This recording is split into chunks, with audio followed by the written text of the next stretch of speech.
This is the first entry in the Dwarf Fortress Zombie Testing Laboratories logbook. I don't want to say that it started as a zombie zoo in which wild dogs ate all of the specimens such that we only had skeletons and there were no zombies for quite a while, but in the interest of scientific accuracy, that is exactly what happened.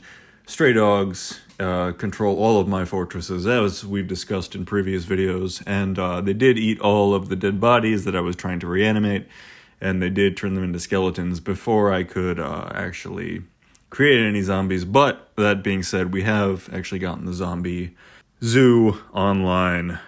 Let me report that we are receiving a steady stream of zombified animals and animal parts coming in from the south. You will see that in this footage. Pretty steady stream of zombie animals coming in from the south. We are working to cage them. We are working to cage both living and dead animals, at which point we will pit them all into one main pit. As we all know, that the rules of zombification in Dwarf Fortress are such that opposed to all life is a command specifically, but as long as everything is undead, things are fine. So we are taking... This is a very hostile, haunted, sinister... I'm trying to think, what are the levels? Sinister, haunted, terrifying. I think this may be a terrifying embark. I'm not sure. At the very least, it is haunted, and it is reanimating. So we are doing we are pitting all possible sources of zombification, getting them in one big room full of zombies. That's the goal. That's the process here. I don't know, I'm really feeling kind of Umbrella Corporation about this map, where I think I'm going to try to get as many undead things living in harmony, which is to say in stasis, in homeostasis, where we're just going to try to have as many undead things living.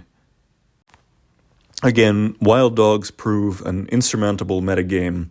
Wherever I introduce them, they eat corpses, they eat zombies, they eat cave dwellers. The metagame of Dwarf Fortress continues to prove itself as just huge wild dog population will take over anything. The dwarves are just a conduit to bring dogs deeper and deeper into the earth. I guess closing notes, I would like to solicit from the community in the form of comments and advice. I do have a zombie crab stuck in a tree. I think you'll see some footage of that at some point in here. It may have been carried by a bird, or it may just have climbed as a zombie. Yeah, I know that movement limitations are taken away for zombies. Fish can climb onto land. Maybe crabs can climb into trees as well. There's no reason to assume not, but I do now have a tree that I would like to cut down, but it has a zombie crab in it. There's also a problem with zombie owls that have been roosting in these trees, and they come down. They're opposed to all life, as we've discussed. That's the modifier. So they come down and they peck. That's problematic for me. So here's the thing. So undead things. So bolts fired from crossbows are, of course, the best way to take down things that are flying over your head, but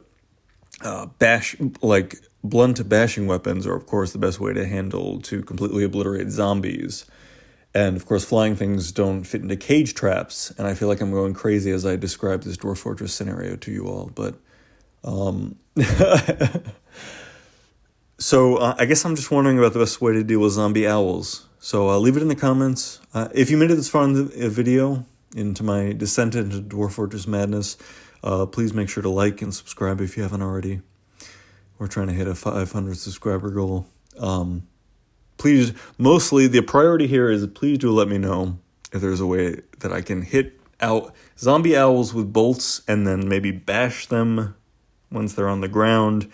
If anyone has a strategy for dealing with zombie owls that doesn't involve wild dogs, because wild dogs are obviously the meta game. This is just like Wild Dog Fortress at this point. That's all I have, everybody. I hope everyone's having a good weekend, and good night.